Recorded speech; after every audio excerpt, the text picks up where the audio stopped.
दोस्तों, आज की इस चर्चा में हम किसी लंबे चौड़े इंट्रोडक्शन में समय बर्बाद नहीं करेंगे, बल्कि सीधे इतिहास के एक ऐसे पन्ने को पलटने वाले हैं जो सच में हैरान कर देने वाला है। ये एक ऐसे बेमेल युद्ध, गजब की सूझबूझ और अकल्पनीय धैर्य की कहानी है जिसे सुनकर किसी के भी रोंगटे खड़े हो जाएं। तो चलिए सीधे मुद्दे पर आते हैं। अब जरा इन आंकड़ों को देखिए। एक तरफ है मराठा सेना के सिर्फ 600 रक्षक और उनके ठीक सामने खड़ी है मुगलों की 40,000 सैनिकों वाली एक विशाल फौज। मतलब दूर दूर तक कोई मुकाबला ही नहीं है ना। कोई भी यही सोचेगा कि भाई इतनी छोटी सी टुकड़ी इतने बड़े और ताकतवर साम्राज्य की सेना को कैसे रोक सकती है। इतिहास का सबसे बड़ा बेमेल युद्ध। चलिए जरा उस दौर में चलते हैं। साल था 1682। औरंगजेब की हुकूमत अपने पूरे चरम पर थी। मुगलों ने रामशेज किले को अपना निशाना बनाया था। उनका प्लान बहुत सीधा था। उन्हें लगा कि बस जाएंगे, कुछ ही घंटों में किले पर कब्जा कर लेंगे और एक बहुत बड़ी मनोवैज्ञानिक जीत होगी जिससे मराठों का मनोबल टूट जाएगा। पर असलियत में क्या हुआ? इस टाइमलाइन से पूरी पिक्चर एकदम क्लियर हो जाती है। 1671 में मराठों ने रामशेज को जीता था और 1680 में छत्रपति संभाजी महाराज ने इसकी कमान संभाली। अप्रैल 1682 में मुगलों की पहली घेराबंदी शुरू होती है। सोचिए, जिस मुगल सेनापति को कुछ ही घंटों में किला फतह करने का ऑर्डर मिला था ना, उसे शायद अंदाजा ही नहीं था कि ये लड़ाई 1-2 दिन नहीं बल्कि लगभग 1 दशक तक खिंचने वाली है। 1688 में जाकर कहीं ये किला उनके हाथ लगने वाला था। और यही है वो नंबर 7। पूरे 7 साल मुगल साम्राज्य जैसी सुपर पावर को एक अकेले छोटे से किले पर कब्जा करने में 7 साल लग गए। ये कोई आम बात नहीं है, ये इतिहास का एक अकल्पनीय तथ्य है। पहला चरण, लकड़ी की तोपें।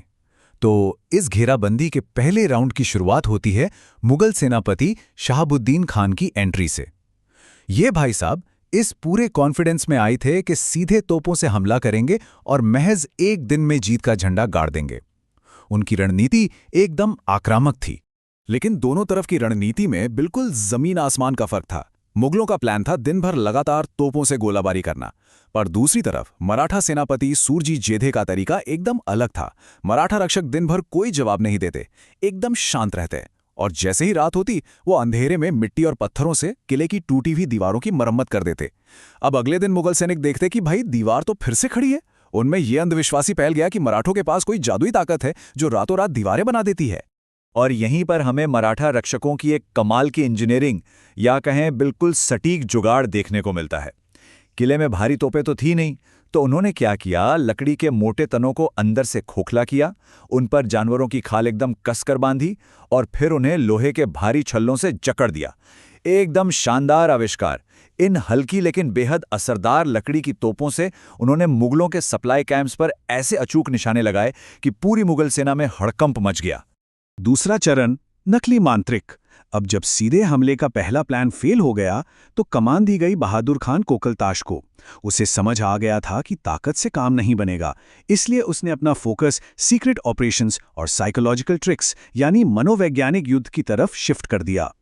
अब जो बात सबसे ज्यादा हैरान करती है वो ये है कि बहादुर खान ने अपने 200 सबसे बेहतरीन सैनिकों को रस्सियों के सहारे पीछे की चट्टानों से ऊपर चढ़ने के लिए भेजा।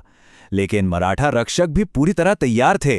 वो ऊपर एकदम शांत खड़े होकर उनका इंतजार करते रहे, और जैसे ही मुगल सैनिक बिल्कुल ऊपर पहुंचे उन्होंने एक साथ रस्सियां काट दी। सोचिए, पूरा का पूरा दस्ता सीधे घाटी में जा गिरा। इसके बाद मुगलों ने सप्लाई लाइन काटने की कोशिश की, लेकिन गणेशगांव के भयानक युद्ध के बाद भी मराठों ने हार नहीं मानी और अगले 6 महीनों तक लगातार किले में रसद पहुंचाते रहे। इस कहानी में एक ऐसा मोड़ भी आता है जो थोड़ा खौफनाक भी है और सच कहूं तो थोड़ा मजाकिया भी। मुगल सैनिकों का अंधविश्वास तोड़ने के लिए बहादुर खान ने एक मांत्रिक यानी तांत्रिक को बुलाया। उस मांत्रिक ने बड़े बड़े दावे किए कि वो अपने जादू से मराठा रक्षकों को वश में कर लेगा।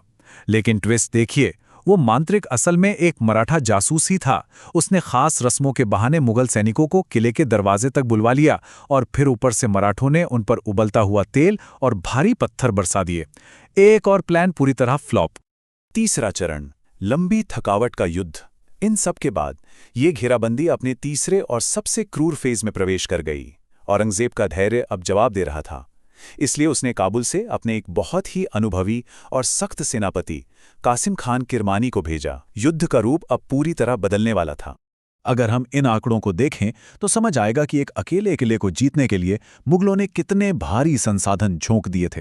पहले शहाबुद्दीन की 40,000 की सेना, फिर बहादुर खान की 4,000 की एक्स्ट्रा टुकड़ी और अब कासिम खान की 36,500 सैनिकों की बिल्कुल ताज़ा फौज। मतलब ये घेराबंदी अब एक लंबी और थका देने वाली वॉर ऑफ एट्रिशन बन चुकी थी। कासिम खान का प्लान बहुत ही क्लियर था। उसने किले को चारों तरफ से खाइयों से घेर लिया और रोजाना लगातार गोलाबारी शुरू कर दी। अब ये सिर्फ हथियारों की लड़ाई नहीं थी, बल्कि बर्दाश्त करने की एक भीषण परीक्षा थी। एक तरफ मुगल कैंप्स में मलेरिया और पेचिस जैसी बीमारियां फैल रही थीं, सैकड़ों सैनिक मारे जा रहे थे, और दूसरी तरफ किले के अंदर मराठा सैनिक आधे राशन पर भी जिंदा रहकर डटकर मुकाबला कर रहे थे। छत्रपति संभाजी महाराज के ये शब्द कि रामशेष सिर्फ एक किला नहीं बल्कि मराठा सम्मान की दीवार है, इस पूरी लड़ाई का असली मकसद बताते हैं। सैनिकों का मनोबल ना गिरे, इसके लिए उन्होंने आसपास के किलों को निर्देश दिया था कि वो रात में मशाले जलाएं। ये मशाले सिर्फ रोशनी नहीं थीं, ये इस बात का इशारा थीं कि अंदर लड़ रहे वीरों को बाहर कोई भूला नहीं है, पूरा साम्राज्य उनके साथ है। अंतिम पलायन और पतन। अब हम आ पहुंचे हैं साल 1688 में। 7 साल के इस भयानक और लगातार चले संघर्ष ने हर किसी को तोड़कर रख दिया था। किले में गिने चुने सैनिक बचे थे और अब कमान रूपाजी भोसले के हाथों में थी। भूखे प्यासे रक्षकों के सामने अब मुगलों का एक बहुत बड़ा अंतिम हमला होने वाला था। यहाँ पर मराठों की एक बहुत ही कमाल की स्ट्रैटेजी देखने को मिलती है। जब लगा कि अब किले का गिरना तय है तो उन्होंने इसे सरेंडर की तरह नहीं बल्कि एक स्ट्रेटेजिक रिट्रीट की तरह लिया। उन्होंने पश्चिमी चट्टान की तरफ से रस्सियों का एक सीक्रेट रास्ता बनाया और रात के अंधेरे में अपने 30 सैनिकों को सुरक्षित बाहर निकाल दिया। आइडिया ये था कि ये अनुभवी लड़ाके जिंदा रहें ताकि मुगलों के खिलाफ विद्रोह आगे भी जारी रहे। और जो बाकी करीब 300 सैनिक बचे थे, उन्होंने मुख्य दरवाजों पर अपनी आखिरी मोर्चाबंदी कर ली। इतिहास बताता है कि किले के मंदिर के प्रांगण में एक बहुत ही भयंकर आमने सामने की लड़ाई हुई।